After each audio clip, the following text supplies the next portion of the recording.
Good morning, everyone. Welcome to Keep Calm and Get Your Teams On. My name is Seth Ritter. Our presenters today are going to be Amanda Rollletter and Chris Fair. They're just going to kind of run through some tips and tricks on Teams and how to use it. As a company, Nex-Tech, we've really started using it ever since COVID hit, our digital meetings and everything.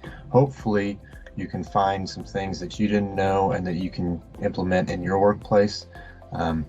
Quick shout out to our sponsors before we get started on this.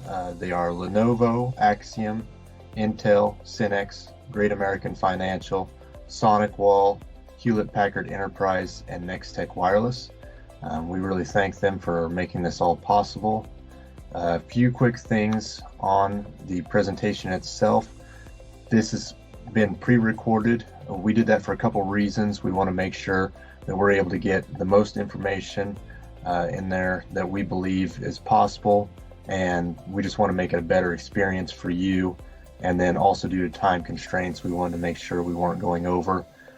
Just because it's pre-recorded does not mean you cannot ask questions in the chat box. You can send us questions anytime. We're all here live, so we can take those, we can pause the video, we can do whatever needs to be done there.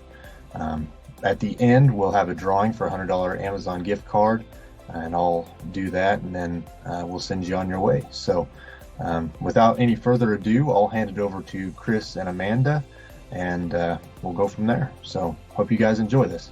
Thanks.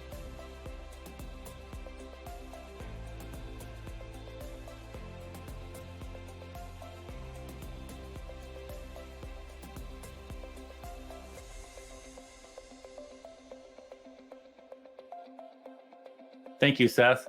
Hey, good morning, everybody. My name's Chris Fair. I'm going to be one of two hosts for you this morning. Amanda Rollletter will be joining us here in just a little bit. And what we're going to do today is we're going to go over Microsoft Teams and give you kind of an overview of what is it, what can it do for your organization. But first, let's take a quick trip down memory lane, all the way back to October of 2019. Seems like a long time ago. Really wasn't that long ago when you really think about it. But back in October, they were saying they were projecting about 72% of employees would be working from home in some capacity. Well, a few months ago, those numbers skyrocketed, and we actually reached around the 95% range as far as people working from home, doing virtual meetings, things like that. So what can Microsoft Teams do to help you in this new environment? A lot of things, actually. One of the things is instant messaging. So instead of maybe having that email going back and forth all day between you and a coworker trying to get questions answered, maybe you just hop on and send them a quick instant message and get your question answered quickly, and then move on to the next thing. You can also do the video conferencing. You can do one-on-one video conferencing. You can do that with a team of people inside your organization. You can do this outside your organization, which is all really cool.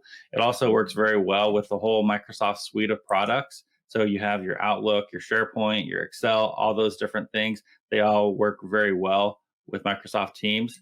So here's a kind of a good example. So let's say you've been working on an Excel spreadsheet. Maybe you're putting together a budget, and then you have a meeting to go over that budget. Well, maybe you're in the middle of the Teams meeting and you forgot to put the spreadsheet and load it somewhere, email it to everybody. You can just, in Teams, you can just quickly go and pick your recent documents. And so you could be working on an Excel document, PowerPoint document, Word document, whatever it might be, whatever you were working on recently, you can quickly go and access it. So you don't have to go and stop and start digging through your My Documents or any of that type of stuff. You can also go and find something quickly if you have something in your OneDrive that you need to find quickly. So it really does make things way easier. The other really neat thing is before a meeting occurs, you can schedule the meeting beforehand, and you can go ahead and put the agenda in there. You can put whatever spreadsheets, Word documents, things like that, PowerPoints into the meeting. So everything's already there and ready to go. So if anybody needs to log into the meeting first and go over the agenda, it's all right there. And then during the meeting, everybody will have access to the proper documents. They're not going back and trying to find an email that somebody sent them earlier in the day, so it's all right there. Plus, you can actually go and start editing the documents. If we need to change something on the budget, you can start, everybody can collaborate together to update those documents and things. And there's meeting notes, stuff like that. And then after the meeting is over, if there's something that somebody had to go and research and then bring back to the team, you can come back and update the notes after the fact. So it's a really cool tool to do some collaboration with. And the other thing is it works on any device. So you could use this on your laptop, your desktop, your smartphone, your tablet. So anywhere you need to go, whatever device you have, you should be good to go.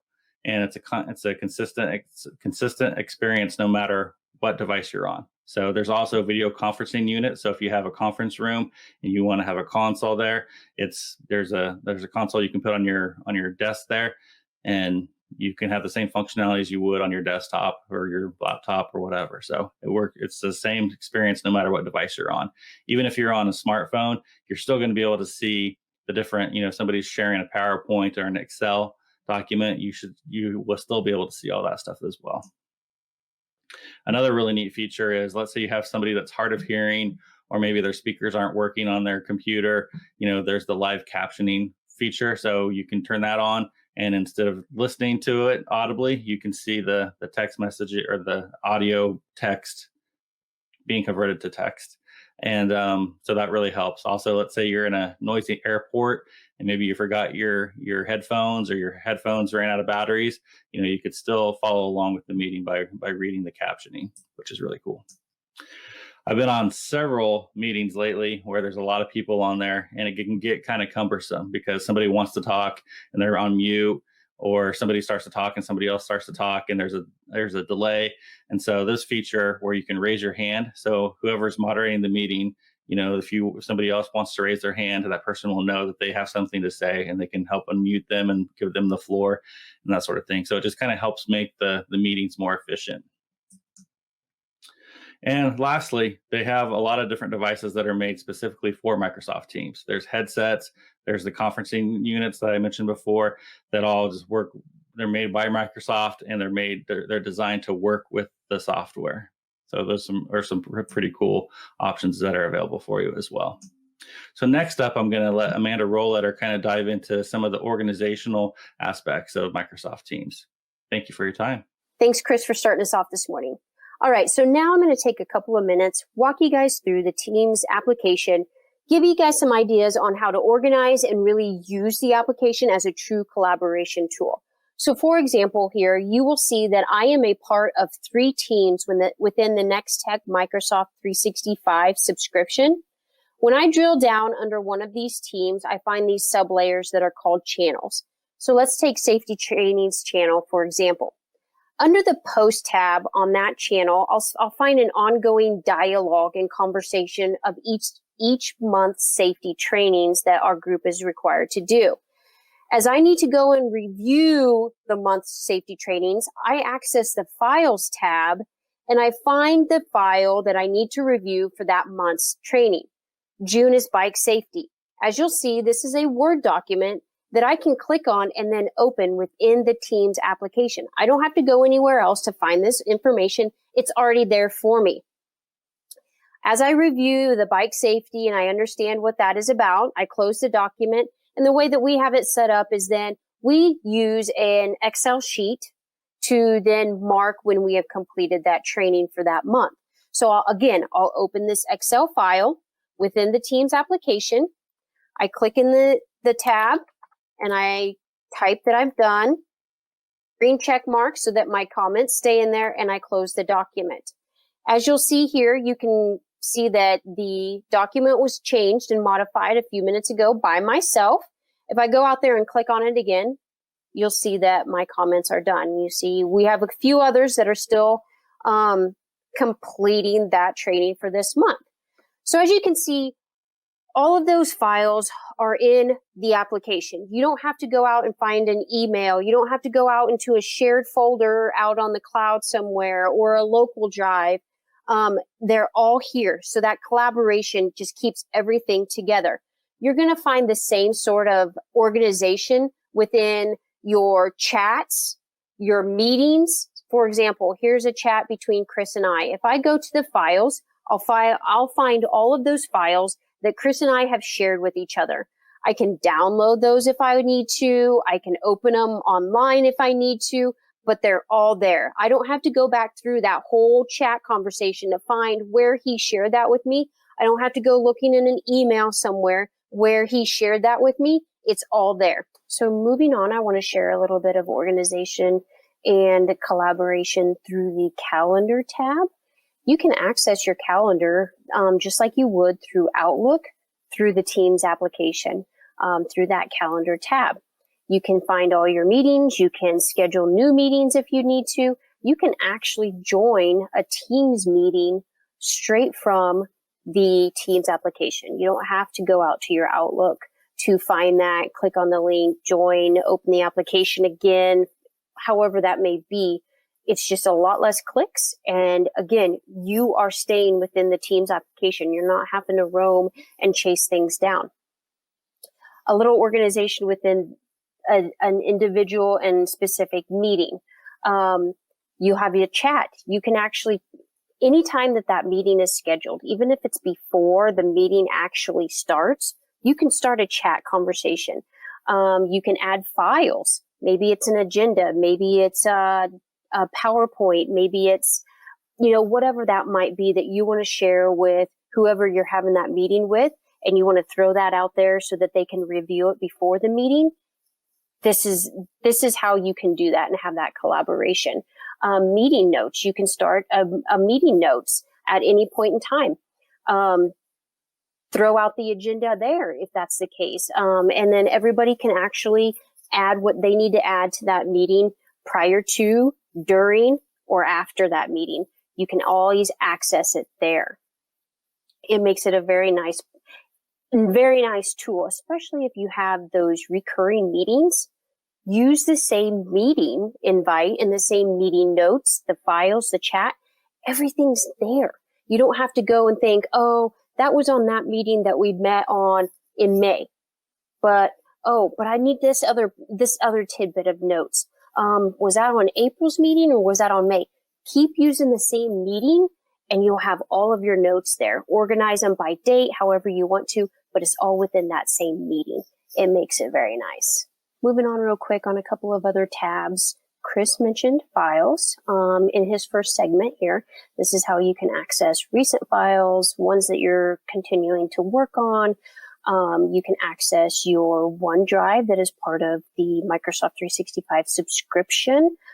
However you organize those files, your Microsoft Teams, documents, whatever's in Teams, whether it's in a meeting, whether it's in a channel, whether it's in a chat, they're all there for you to find and use within the Teams application as needed.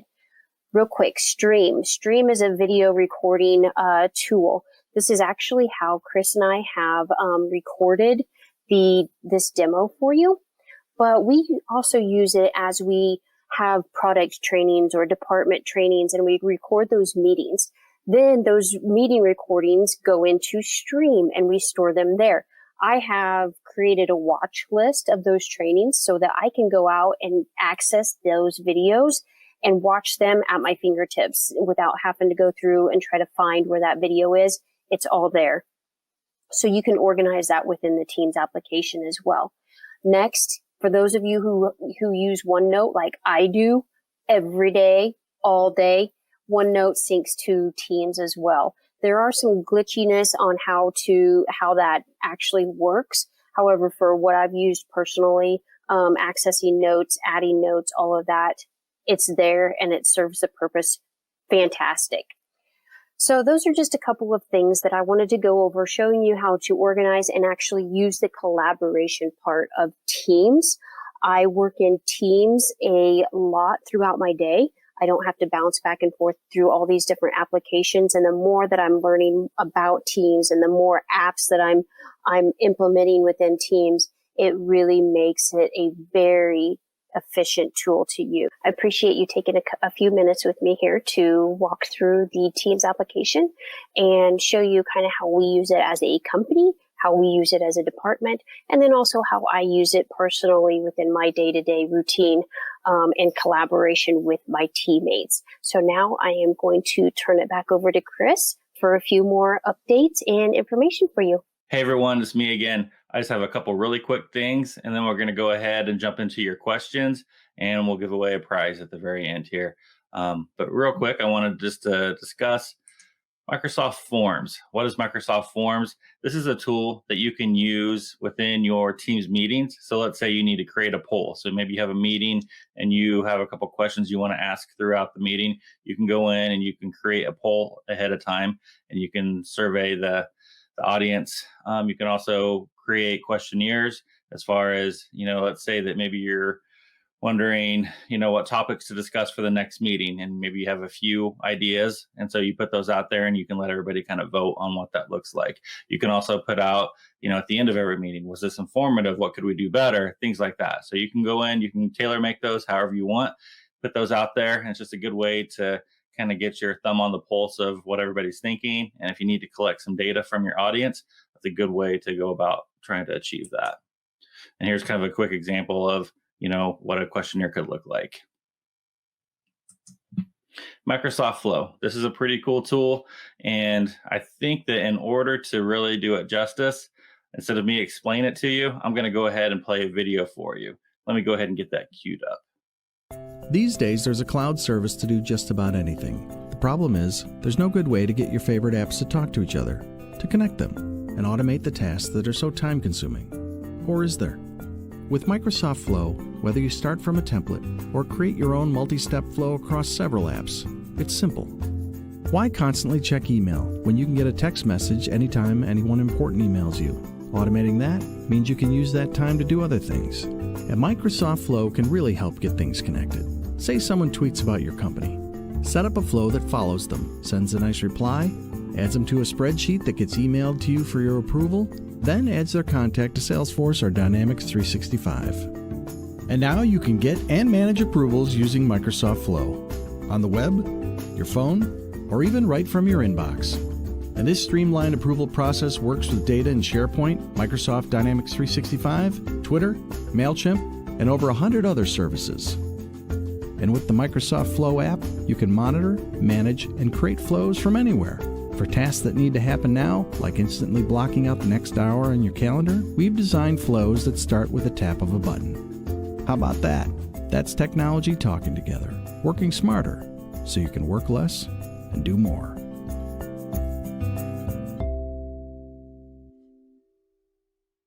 I figured it'd be just easier to play that video than me try to explain it all, because there's a lot of moving parts and it's a little bit difficult to explain. So, but a lot of really cool stuff you can do there. That being said, that's all I have for today. We're going to go ahead and go live now and answer any questions you might have, and then give away some prizes. Thank you all for coming out to the very first virtual Tech Edge conference. You all have a great day.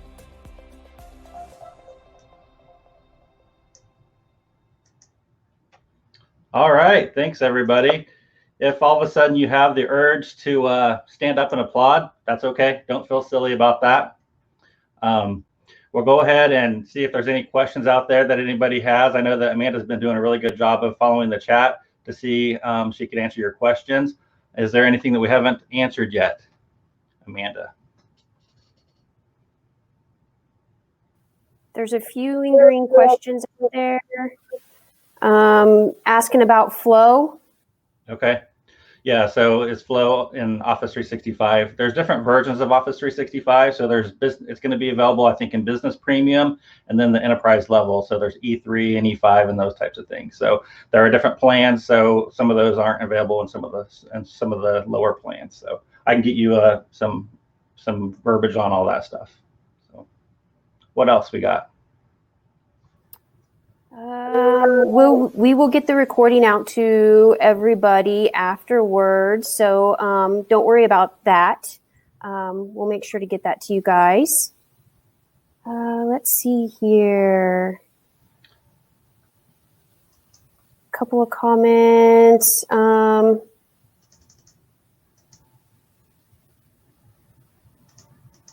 to find here. I think that's, for the most part, I think that's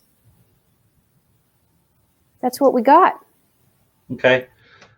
Jennifer's asking how she gets the recording. I think we're just going to end up emailing it to everybody. Is that how that works, or do you know, Amanda? I don't know exactly how that's going to go, but we are recording it, so we can definitely get that to you. Let me go ahead and put my email address out here. So if you do need to contact with any further questions, you can always do that, and you can request the video, and I can make sure you get it if they don't just automatically send it to you. So There's my email address in the chat, so feel free to reach out. And then Amanda, does it look like you handed out the handout? Did you do that? Okay. So there's a handout out there where basically, if you want to know how Teams compares to Zoom and some of those types of things, there's a handout that kind of shows you the pros and cons of both. So it's a good little tool to look at. So as far as that's concerned, I think that's pretty much it. Is Seth around to provide a prize winner? There he is. I'm here. Well, thanks, guys. That was a really good presentation, and we appreciate all the questions that you guys had. You had some really good questions. I'm glad Chris and Amanda were here because several of them I didn't know the answers to. So, but during the presentation, I randomly selected somebody to win the $100 Amazon gift card, and that is Rachel C. Rachel, if you can please put your full name down into the chat box so we can identify you easier. That would be helpful. If you guys have any other questions, you want to stick around, just look at Chris's pretty face, you can do that. Or I know that this banner back here caught some ire from some of you. I can say that the one thing we can probably agree on is that we're all at least sick of the wind. So we can at least agree on that. If you guys want to, you can exit out. You can navigate around. Our next speaker is going to be Eric Townsend. He's the keynote speaker. He's from Intel. He should have some really, really good things to say. Or you can just hang out here and it'll boot you back out to the lobby. Other than that, I don't think I have anything else. Is there anything else from you guys to wrap up? I think I'm good. I'm good. All right. Feel free to reach out. Like I said, there's my email. So if anybody has questions or needs additional information, feel free and I'll get that to you. So thank you for attending. I hope you have a rest.